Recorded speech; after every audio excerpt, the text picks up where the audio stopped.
Hello जय नमस्कार दोस्तों, मैं हूं आपका दोस्त अरविंद। हमारे यूट्यूब चैनल रीड कर में आपका स्वागत है। जैसा कि दोस्तों आज हम UP DElEd PTC first semester 2016 का पेपर लेकर आए हैं, जो है शिक्षण अधिगम के सिद्धांत का। देखते हैं हम लोगों का किस टाइप से 2016 में क्वेश्चन पूछा गया था पीटीसी फर्स्ट सेमेस्टर शिक्षण अधिगम के सिद्धांत में। दोस्तों हम लोगों का इस तरीके से पेपर आता है। देखिए यहाँ पे हम लोगों का रोल नंबर भरना रहता है, यहाँ पे नाम, और फिर हम लोगों का टोटल हम लोगों का 50 नंबर का क्वेश्चन पूछा जाता है, जिसमें 15 बहुविकल्पीय क्वेश्चन रहता है। ये पूर्णांक 50 में हम लोगों का 2 घंटा समय मिलता है हल करने में इसको, और टोटल हम लोगों का 25 नंबर हम अगर पाएंगे तभी हम इसमें पास माने जाएंगे, नहीं तो हम लोगों का बैक हो जाता है। ठीक है, अब इसमें देख लेते हैं हम लोगों का निर्देश क्या दिया गया है। निर्देश में हम लोगों का दिया गया है सभी प्रश्न अनिवार्य, प्रत्येक प्रश्न के निर्धारित अंक उसके सम्मुख दिए, जिसके सामने देखिए दिया गया है कितना नंबर का कौन सा क्वेश्चन है। अगला पॉइंट हम लोगों का दिया, इस प्रश्न पत्र में 3 प्रकार के बहुविकल्पी अति लघु उत्तरीय लघु उत्तरीय प्रश्न है। बहुविकल्पी वस्तुनिष्ठ प्रश्नों के सही विकल्प छांटकर अपनी उत्तर पुस्तिका में लिखें।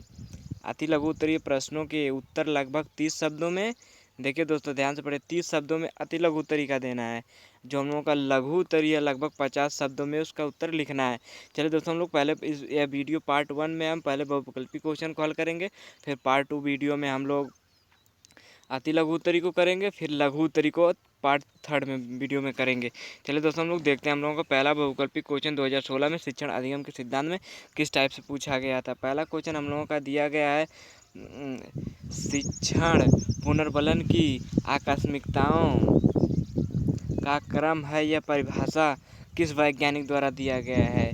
एन गेज द्वारा दिया गया है, या फिर बी.एफ. स्किनर के द्वारा दिया गया, या बी.ओ. स्मिथ के द्वारा, या के.पी. पांडे के द्वारा दिया गया। तो हम लोगों का शिक्षण पुनर्बलन की आकस्मिकताओं का क्रम यह हम लोगों का दिया गया है बी.एफ. स्किनर द्वारा है। प्रश्न नंबर 1 का हम लोगों का दूसरा आंसर हो जाएगा। अगला क्वेश्चन हम लोगों का दिया गया है, प्रश्न नंबर 2 दिया गया है, शिक्षण का मूलभूत सिद्धांत बताइए। शिक्षण का मूलभूत सिद्धांत या क्रिया, शिक्षण का मूलभूत सिद्धांत क्रियाशीलता का सिद्धांत है, या अन्वेषण का सिद्धांत है, या फिर आगमन विधि का सिद्धांत है, या फिर उपयुक्त सभी। तो जो हम लोगों का शिक्षण का मूलभूत सिद्धांत यानी पहला सिद्धांत है वो हम लोगों का क्रियाशीलता का सिद्धांत है, यानी विकल्प नंबर ए सही हो जाएगा हम लोगों का। अगला क्वेश्चन हम लोगों का प्रश्न नंबर 3 दिया गया है, शिक्षण का सर्वाधिक महत्वपूर्ण उद्देश्य है। शिक्षण का सर्वाधिक महत्वपूर्ण उद्देश्य है। पहला विकल्प दिया गया है, बालक का स्वास्थ्य ठीक रहना, उपयोगी ज्ञान प्रदान कर उसका सर्वांगीण विकास करना, पर्यावरण की शिक्षा देना, या फिर जनसंख्या शिक्षा देना।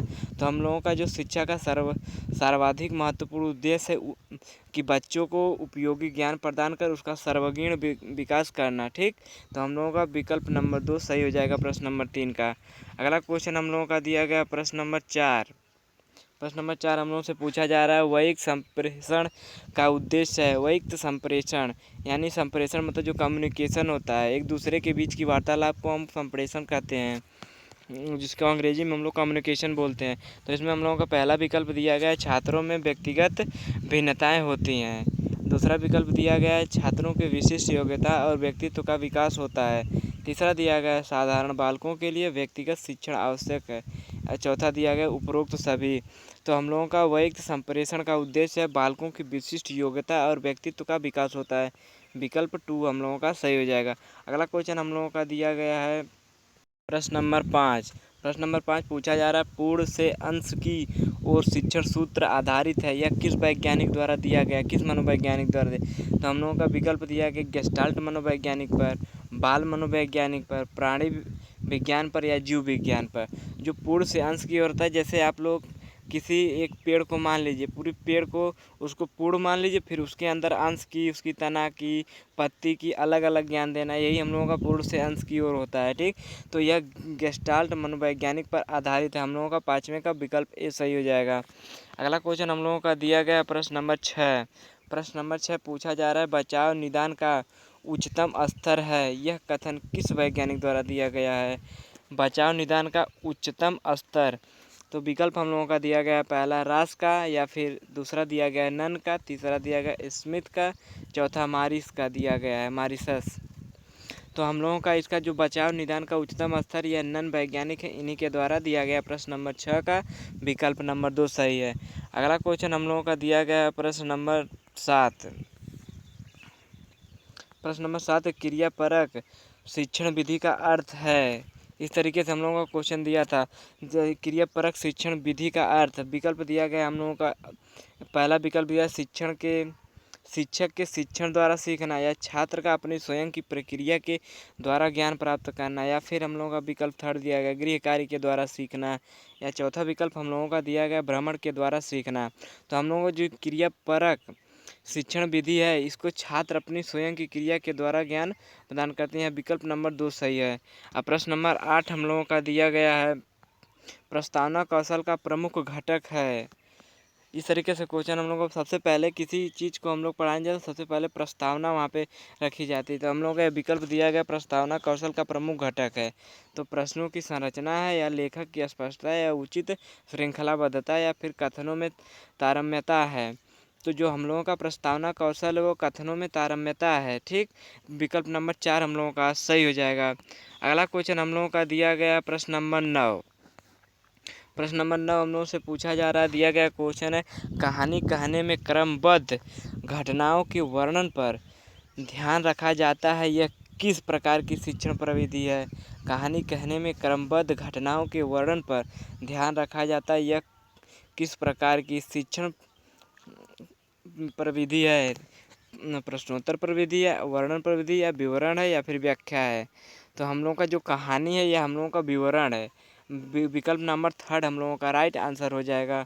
अगला क्वेश्चन प्रश्न नंबर 10 हम लोगों का दिया गया गणित किट का उपकरण है। जो गणित किट है इसका उपकरण क्या है, डोमिनोज है, या वीकर है, या फिर क्लैंप है, या फिर इनमें से कोई नहीं। तो जो गणित किट का उपकरण है हम लोगों का डोमिनोज है। ठीक, विकल्प नंबर फर्स्ट हम लोगों का राइट आंसर हो जाएगा। अगला क्वेश्चन हम लोगों का दिया गया प्रश्न नंबर 11। तो प्रश्न नंबर 11 हम लोग क्वेश्चन कह रहा है तर्कात्मक क्रम से शिक्षण कराने से अस्थायी एवं ठोस होता है। क्या ठोस होता है?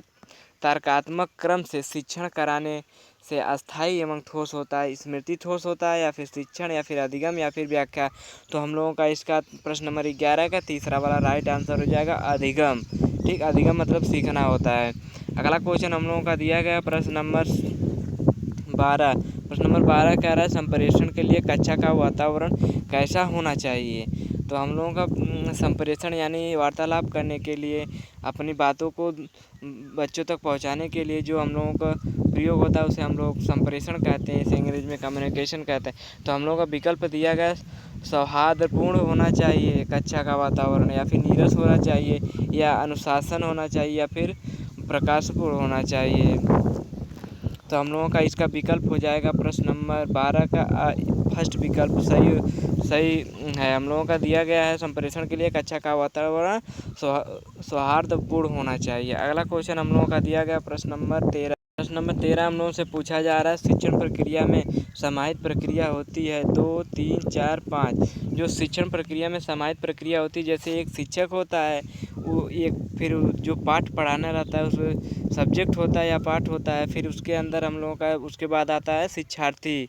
ठीक, तो हम लोगों का 3 होता है। विकल्प नंबर 2 सही हो जाएगा। अगला क्वेश्चन हम लोगों का दिया गया प्रश्न नंबर 14। प्रश्न नंबर 14 हम लोगों से पूछा जा रहा है, दिया गया क्वेश्चन बच्चों में कदम ताल कराना, हाथ ऊपर नीचे कराना तथा दाएं बाएं मुड़ने के लिए कहना ये गतिविधि है। कैसी गतिविधि है? शारीरिक गतिविधि या मानसिक है, या शारीरिक मानसिक दोनों है, ना तो शारीरिक है ना तो मानसिक है। तो हम लोगों का इसमें प्रश्न नंबर 14 का हो जाएगा जब हाथ ऊपर नीचे करेगा तो उसमें शारीरिक भी होगा और मानसिक, जब मानसिक काम करेगा तो शारीरिक ऑटोमेटिक काम। तो हम लोगों का विकल्प नंबर 14 का थर्ड सही हो जाएगा। अगला क्वेश्चन हम लोगों का लास्ट है, 15 क्वेश्चन दिया गया। 15वां क्वेश्चन है उपचारात्मक शिक्षण का प्रमुख कार्य है। उपचारात्मक, पहला विकल्प दिया गया है लेख में सुधार करना, दोषपूर्ण अध्ययन एवं अध्यापन के प्रभाव को दूर करना, या फिर सुलेख पर बल देना, या गृह कार्य देना। तो हम लोगों का इसका जो उपचारात्मक शिक्षण का प्रमुख कार्य है इसमें हम लोगों का राइट आंसर हो जाएगा दोषपूर्ण अध्ययन एवं अध्यापन के प्रभाव को दूर करना। तो विकल्प नंबर 2 हम लोगों का राइट आंसर हो जाएगा। इसके बाद हम लोगों का अति लघु उत्तरीय क्वेश्चन आता है। से हम लोगों का अति लघु उत्तरीय क्वेश्चन दिया गया है। देखिए तो शिक्षण की कोई एक परिभाषा लिखिए, शिक्षण की दो विशेषता लिखिए, संप्रेषण क्या है, खेल पर आधारित दो शिक्षण पद्धतियों के नाम लिखिए, रुचिपूर्ण शिक्षण से क्या तात्पर्य, दक्षता आधारित शिक्षण विधि के दो सोपान लिखिए, उत्तम शिक्षण अधिगम सामग्री की कोई दो विशेषता लिखिए, अधिगम सामग्री शिक्षण अधिगम सामग्री को कितने भागों में वर्गीकृत किया गया है। इस तरीके से हम लोगों का अति लघु उत्तरीय क्वेश्चन पूछा जाता है। ठीक है, अब जैसे हम लोगों का 24वां क्वेश्चन भी देखें, शिक्षण के संज्ञानात्मक क्षेत्र का बालक की किन किन क्रियाओं में संबंध होता है, पुनर्बल कौशल से क्या अभिप्राय है, सहभागी अगला क्वेश्चन हम लोगों का 26 नंबर, सहभागी शिक्षण के दो उद्देश्य लिखिए। अगला 27 है हम लोगों का शिक्षण की आगमन विधि से क्या अभिप्राय है। 28 दिया गया है, अज्ञात से अज्ञात की ओर शिक्षण सूत्र तथा तथ्य पर आधारित किस तथ्य पर आधारित है। प्रश्न नंबर 29 दिया गया, शिक्षण में अभिप्रेरणा का सिद्धांत से क्या आशय है। 30वां दिया गया, अध्यापन आदेशात्मक न होकर निर्देशात्मक होना चाहिए, इस कथन से क्या आशय है। यह 1 नंबर का क्वेश्चन अति लघु उत्तरीय पूछा जाता है। जो हम लोगों का लघु उत्तरीय क्वेश्चन है वो हम लोगों का 2 नंबर का पूछा जाता है, जिसमें देखिए इस टाइप से क्वेश्चन पूछा जाता है।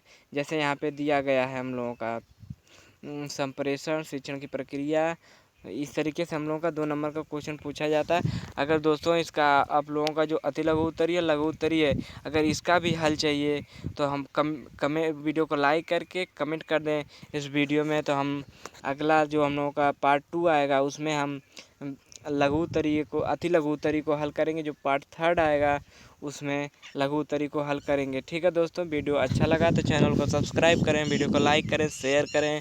धन्यवाद दोस्तों।